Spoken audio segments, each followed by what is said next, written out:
Sa ngalan ng Ama at ng Anak at ng Espiritu Santo. Amen. Ang pagpapala ng ating Panginoong Kristo, ang pag-ibig ng Diyos Ama, at ang pagkikipagkaisa ng Espiritu Santo naway suma inyong lahat. At sumaiyo rin.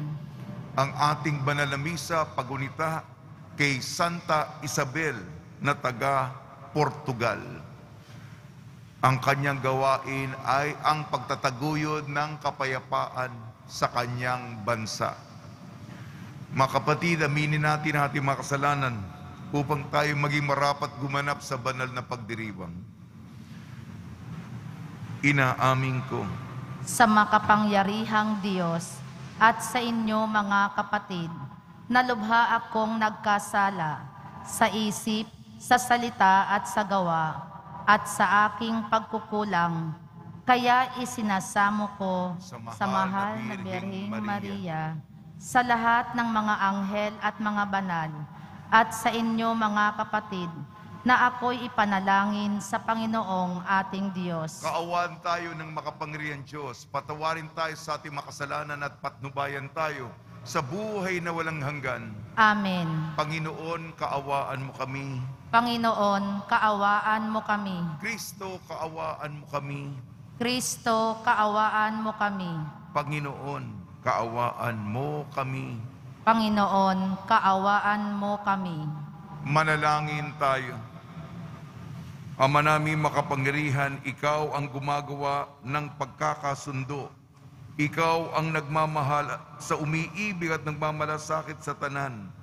Iginawad mo kay Santa Isabel ang natatanging kakayahang pagkasunduin ang nag-aalitan. Bilang tugon sa kanyang panalangin, makagawa nawa kami ng daan sa ikapagkakasundo upang kami maituring ng mga anak mo sa pamamagitan ng Kristo kasama ng Espiritu Santo magpasawalang hanggan. Amen. Magsiupo ang lahat.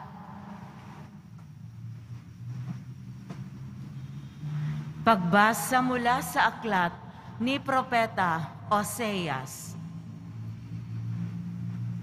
Ito ang sinasabi ng Panginoon. Masdan mo, siya'y muli kong susuyuin, dadalhin ko siya sa ilang. Kakausapin ng buong giliw. At tutugon naman siya, tulad noong panahon ng kanyang kabataan, nang siya'y kunin ko sa lupain ng Ehipto. At sa araw na yaon, ang itatawag mo sa akin ay aking asawa at hindi na aking Baal. Ikaw ay magiging aking asawa magpakailanman, Israel. Magbubuklod tayo sa katuwiran at katarungan, sa matibay na pagmamahalan at sa kaawaan. Ikaw ay magiging tapat kong asawa at makikilala mo ako, ang Panginoon. Ang salita ng Diyos. Salamat sa Diyos. Pag-ibig ng Diyos ay ganap, sa tanan siya'y nahahabag. Pag-ibig ng Diyos ay ganap, sa tanan siya'y nahahabag. Pupurihin ko at pasasalamatan ang Diyos araw-araw. Di ako titigil ng pasasalamat magpakailanman. Dakila ang poon at karapat-dapat na siya'y purihin, at kadakilaan niya ay mahirap nating unawain. Pag-ibig ng Diyos ay ganap, sa tanan siya'y nahahabag. Sa alinmang lahi, ang inyong ginawa ay papupurihan. Ihahayag nila ang mga gawa mong makapangyarihan. Ang karangalan mo at pagkadakila'y ipamamalita, at isasaysay ko ang mga gawa mo na kahanga-hanga. Pag-ibig ng Diyos ay ganap, sa tanan siya'y nahahabag. Ang mga gawa mong makapangyarihay ipamamalita. Sa lahat ng tao'y aking sasabihing, ikaw ay dakila. Ihahayag nila ang lahat ng iyong mga kabutihan. Aawitin nila ang kabutihan mo't iyong kabaitan. Pag-ibig ng Diyos ay ganap, sa tanan siya'y nahahabag. Magsitayo na po ang lahat.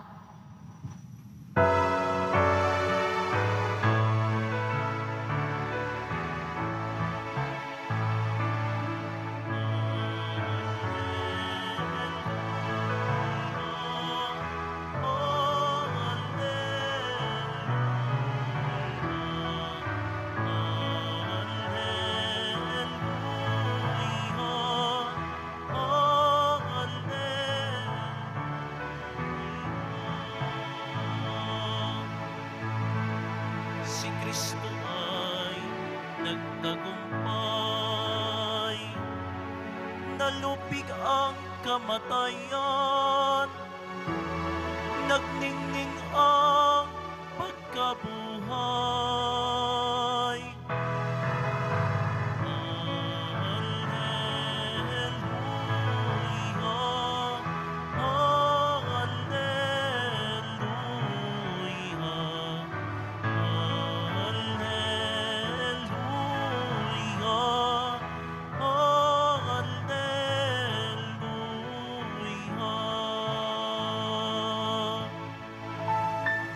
Sumainyo ang Panginoon. At sumaiyo rin. Ang mabuting balita ng Panginoon ayon kay San Mateo. Papuri sa iyo, Panginoon. Noong panahon yun, samantalang nagsasalita si Jesus, may dumating na isang pinuno ng mga Hudyo. Lumuhod dito sa harapan niya at ang sabi, kamamatay lang po ng aking anak na babae. Ngunit, sumama lamang kayo sa akin at ipatong ang inyong kamay sa kanya at mabubuhay siya. Tumindig si Jesus at sumama sa kanya, gayon din ang kanyang mga alagad. Sumunod din ang isang babaeng may 12 taong nang dinudugo. Lumapit ito sa likuran ni Jesus at hinipo ang laylayan ng kanyang damit sapagkat sinabi niya sa sarili, mahipo ko lang ang kanyang damit at gagaling na ako. Bumaling si Jesus at pagkakita sa kanya sinabi, anak, lakasan mo ang iyong loob, pinagaling ka ng iyong pananalig. Noon di gumaling ang babae.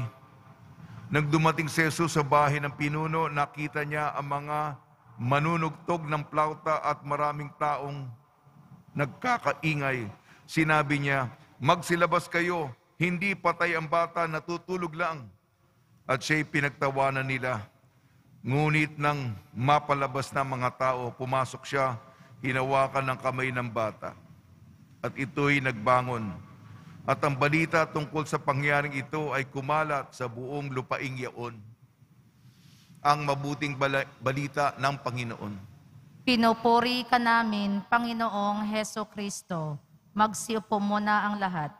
Sa simula ng panibagong linggo, binabati po namin kayo sa pagpapala, pagbibindisyon, pagbibiyaya, pagkakalob ng napakaraming grasya mula sa ating butihing Nuestro Padre Jesus Nazareno.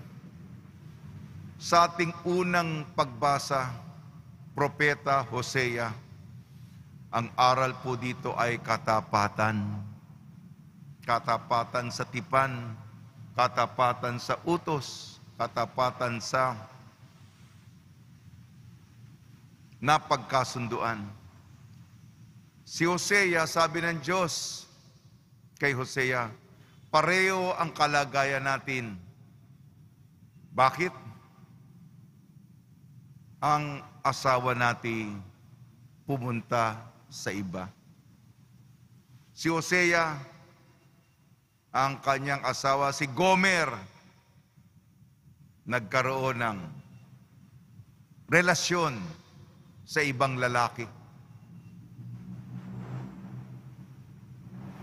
Ang Diyos naman, pinagpalit siya sa ibang Diyos, mga Baal. Pareho silang nagbahaginan, paano na palitan, paano na abandona, paano na warak ang puso. Hindi naging tapat. Alam natin yung aral. Manatili tayo. Tumalima tayo sa kanyang kalooban. Sa ating ebanghelyo ayon kay San Mateo, 2 mirakulo po. Yung isa naman, babaeng matagal nang dinudugo. Sabi niya, mahawakan ko lang ang damit, yung pinakalaylayan. Alam ko, gagaling na ako. At sinabi ni Jesus sa kanya, pinagaling ka ng iyong pananampalataya. Yun ang unang mirakulo. Yung pangalawa, meron pong opisyal, mataas ang katungkulan. Lumuhod siya sa harapan ni Jesus. Kamamatay po lamang ng aking anak na dalaga. Namatay po ang aking anak na dalaga. Umiyak siya, nakikiusap, nagmamakaawa. Kung pumunta lamang kayo sa aking bahay, alam ko, gagaling siya. Ganun nga ang ginawa ni Jesus. Baliwala sa kanya kung ano sabihin ng mga kapwa niyang opisyal. Wala na siyang pakialam doon. Naniniwala siya si Jesus may kapangyarihan, yung patay mabubuhay. Alam naman natin ang focus ko ngayon, ito.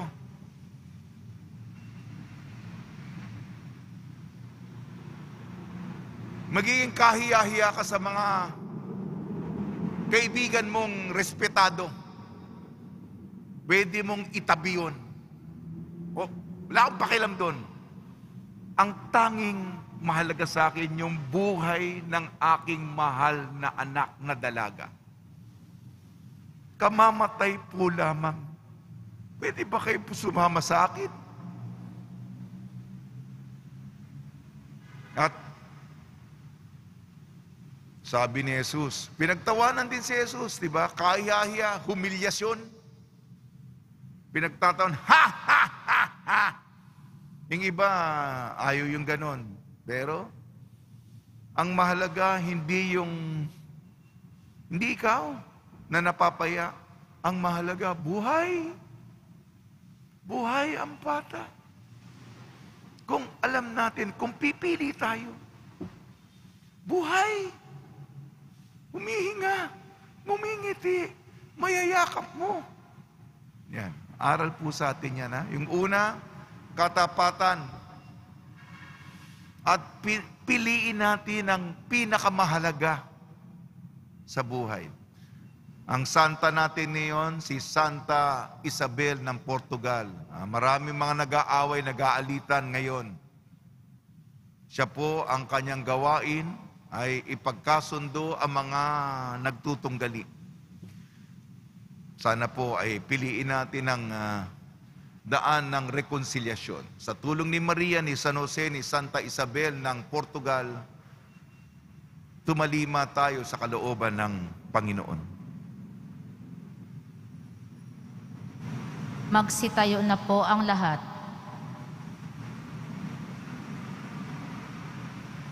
Minamahal ko mga kapatid, hindi ninais ng Diyos ang ating kamatayan, nilikha niya tayo para sa buhay.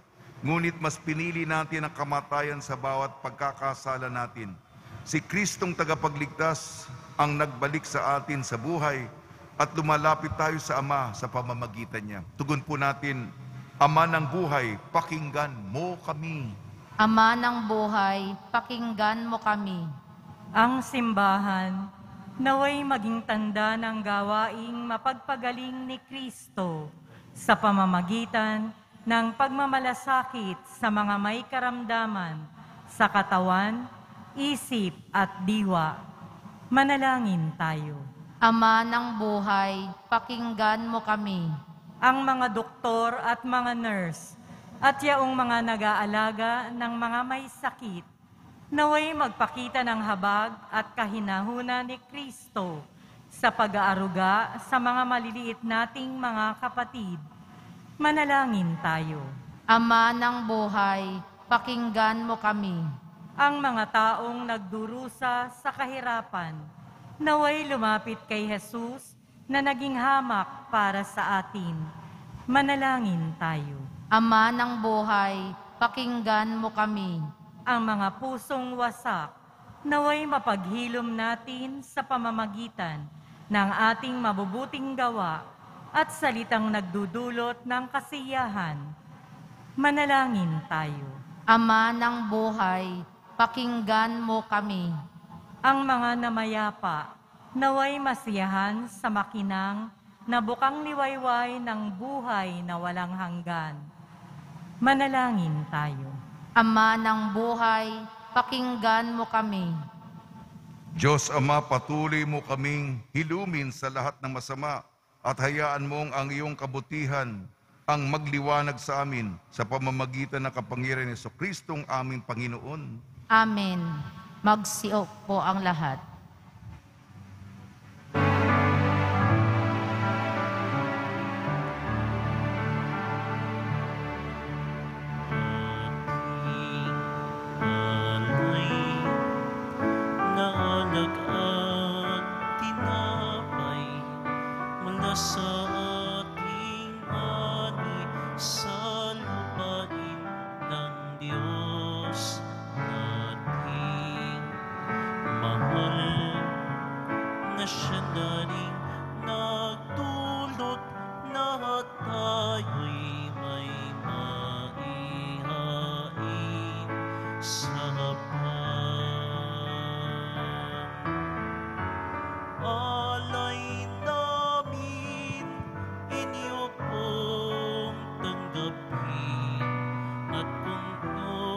Papanalhin at kung mamarapatin, inyo po itong gawin, katawan at dugo ni Jesus.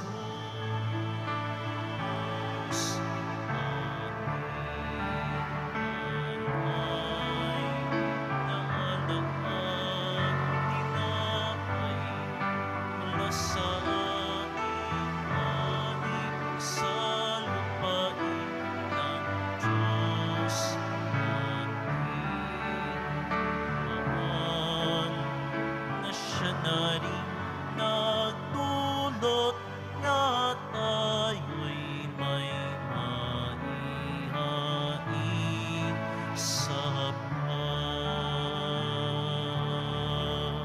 Magsitayo na po ang lahat. Manalangin kayo mga kapatid upang ang ating paghahain ay kalugdan ng Diyos amang makapangyarihan. Tanggapin nawa ng Panginoon itong paghahain sa iyong mga kamay, sa kapurihan niya at karangalan, sa ating kapakinabangan at sa buong sambayanan niyang banal. Ama namin lumikha, tanggapin mo ang mga alay ng iyong bayan at ipagkaloob mong kaming gumugunita sa ginanap ng iyong anak sa kalakhan ng kanyang pag-ibig, ay mapanatag ang halimbawa ng mga banal sa pamamagitan sa Kristo, kasama ng Espiritu Santo magpasawalang hanggan. Amen. Sumainyo ang Panginoon. At sumaiyo rin. Itaas sa Diyos ang iyong puso at diwa. Itinaas na namin sa Panginoon. Pasalamatan natin ang Panginoong ating Diyos. Marapat na siya ay pasalamatan. Ama namin makapangyarihan, tunay nga marapat na ikaw ay aming pasalamatan. Ikaw ay nagningning sa piling ng mga banal, na ikinararangal mo sa kanilang kabutihan. Ibinigay mo silang huwaran naming araw-araw at katuwang sa pagsamba sa iyong kamahalan sa pamamagitan ng anak mong si Jesucristo, kami naliligid ng mga banal na tao. Sila'y mga saksi na ang pananalig sa iyo ay magaganap namin sa ikinararangal mo. Kaya kaisa ng mga anghel na nagsisiawit ng papuri sa iyo nang walang humpay sa kalangitan, kami nagbubunyi sa iyong kadakilaan. Santo, Santo, Santo, Panginoong Diyos ng mga hukbo, napupuno ang langit at lupa ng kadakilaan mo, o sana sa kaitaasan. Pinagpala ang naparirito sa ngalan ng Panginoon, o sana sa kaitaasan. Magsiluhod po ang lahat. Ama naming banal, ikaw ang bukal ng tanang kabanalan. Kaya sa pamamagitan ng Espiritu, gawin mong banal ang mga kaloob na ito, upang para sa amin maging katawan at dugo ng aming Panginoong Jesucristo.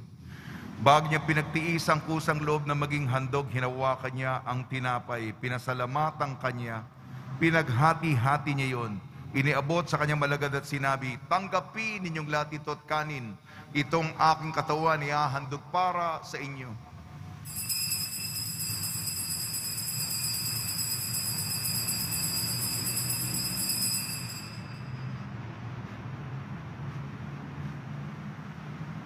Gayun din naman nung matapos ang hapunan, hinawakan niya ang kalis, muli kanyang pinasalamatan.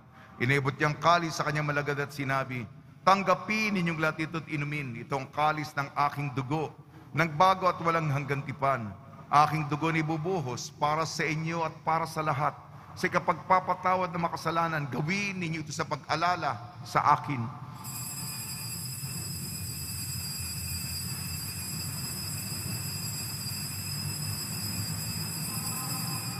Magsitayo na po ang lahat.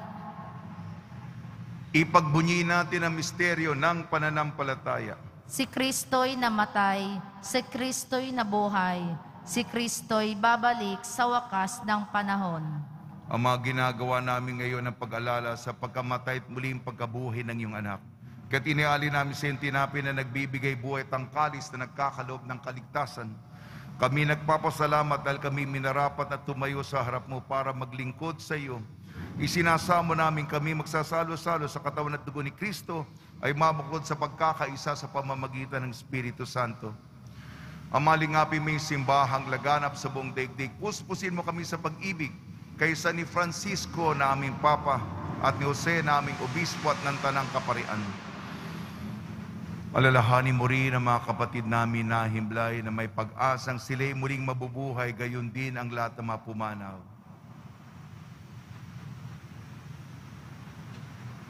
Kaawaan mo sila at patuloyin sa iyong kaliwanagan. Kaawaan mo at pagdapating kami lahat na makasalo sa iyong buhay na walang wakas, kaysa ng mahal na Birhing Maria na Ina ng Diyos, Nuestra Señora de la Buena Hora. Ng kabiyak na puso niyang si San Jose, kaysa ng mga apostol, Santa Isabel ng Portugal, ni San Juan Bautista, at ng lahat ng mabanal na namuhay dito sa daigdig ng kalugod-lugod sa iyo, may pagdiwang nawa namin ng pagpupuri sa ikararangal mo sa pamamagitan ng anak na aming Panginoong Jesucristo. Sa pamamagitan ni Kristo, kasama niya at sa Kanya ang lahat ng parangal at papuri ay sa iyo, Diyos amang makapangyarihan, kasama ng Espiritu Santo, magpasawalang hanggan. Amen. Sa tagbubili naman nakakagaling na utos sa turo ni Jesucristo na Panginoon natin at Diyos, ipahayag natin ng lakas loob. Ama namin, sumasalangit ka, sambahin ang ngalan mo, mapasa amin ang kaharian mo, sundin ang loob mo dito sa lupa para nang sa langit. Bigyan mo kami ngayon ng aming kakanin sa araw-araw, at patawarin mo kami sa aming mga sala, para nang pagpapatawad namin sa nagkakasala sa amin, at huwag mo kaming ipahintulot sa tukso, at iadya mo kami sa lahat ng masama. Hiniling namin kami iadya sa lahat ng masama, pagkalooban ng kapayapaan, araw-araw iligtas sa kasalanan at ilayo sa lahat ng kapahamakan. Samantalang aming pinananabikan ang dakilang araw ng pagpapahayag ng tagapagligtas naming si Jesucristo. Sapagkat iyo ang kaharian, at ang kapangyarihan, at ang kapurihan, magpakailanman. Amen. Panginoon sa Kristo, sinabi mo sa mga apostol, kapayapaan na iniiwan ko sa inyo, ang aking kapayapaan ay binibigay ko sa inyo. Tungi mo ang aming pananampalataya at huwag ang aming mapagkakasala. At pagkalooban mo kami ng kapayapaan at pagkakaisayin sa iyong kalooban kasama ng Espiritu Santo magpasawalang hanggan. Amen. Mga kapatid, mga kaibigan, sumainyo pong kapayapaan ng ating Panginoon. At sumaiyo rin. Magbigayan po tayo ng kapayapaan sa isa't isa. Kordero ng Diyos na nag-aalis ng mga kasalanan ng sanlibutan, maawa ka sa amin. Kordero ng Diyos na nag-aalis ng mga kasalanan ng sanlibutan, maawa ka sa amin. Kordero ng Diyos na nag-aalis ng mga kasalanan ng sanlibutan, ipagkaloob mo sa amin ang kapayapaan. Magsiluhod po ang lahat. Ito ang kordero ng Diyos, ito nag-aalis ng kasalanan ng sanlibutan, mapalad na inayayahan sa kanyang piging. Panginoon, hindi ako karapat-dapat na magpatuloy sa iyo, ngunit sa isang salita mo lamang ay gagaling na ako.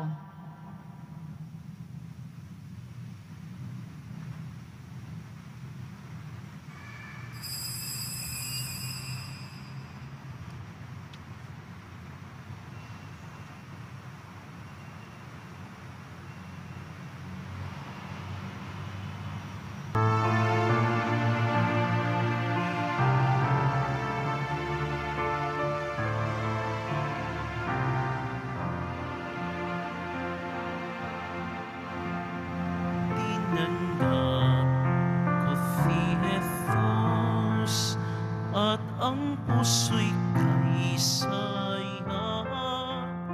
Tinanggap ko si Jesus at ang puso'y kaisaya. Pagkain kaniyang bigay, komunyon tayong lahat. Tumira sa loob ko, buklot tayo sa Diyos. Tinanggap ko si Jesus at ang puso'y kaisaya. Tinanggap ko si Jesus at ang puso'y kaisaya. Pag-ibig kaniyang alay, magsimba tuwing linggo. Tularan si Maria, kapwa natin tulungan. Tinanggap ko si Jesus at ang puso'y kaisaya. Tinanggap ko si Jesus at ang puso'y kaisaya. Pag-asa kaniyang taglay, sa langit walang hanggan. Lumakbay Pilipino, yakap tayo ni Jesus. Tinanggap ko si Jesus at ang puso'y kaisaya. Tinanggap ko si Jesus at ang puso'y kaisaya.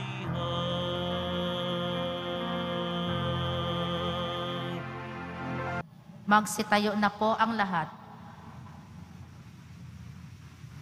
Manalangin tayo. Ama namin mapagmahal, kaming mga nakinabang ay dumadalangin makasunod kay Santa Isabel na nag-ukol ng pagsamba sa iyo sa paglilingkod sa kapwa-tao sa pamamagitan sa Kristo kasama ng Espiritu Santo magpasawalang hanggan. Amen. Pagbabasbas sa mga deboto ng kanilang mga kahilingan at dasalan. Mahal na pong Jesus Nazareno, iniyag mo sa pamamagitan ng krus ang walang maliw na pag-ibig ng Diyos sa sangkatauhan. Pakinggan mo ang kahilingan iyong kan nagsusumamo sa iyo. Makamtanawa nila inyong katugunan at tanggapin ang kasagutan na may utang na loob na tinatanaw. Basbasan din po niyo mga daladala nilang mga imahin at dasalan. Sa pamamagitan ng bendisyon na ito na may maalala ng mga pangalan sa binyag na nag-ibig at paglilingkod ng bilang Panginoon magpasawalang hanggan. Amen. Sumainyo ang Panginoon. at sumaiyo rin. At pagpalain kayo ng makapangyarihan Diyos, Ama, Anak at Espiritu Santo. Amen. Paglayin po ninyo sa inyong pag-alis ang kapayapaan ni Jesucristo. Salamat sa Diyos.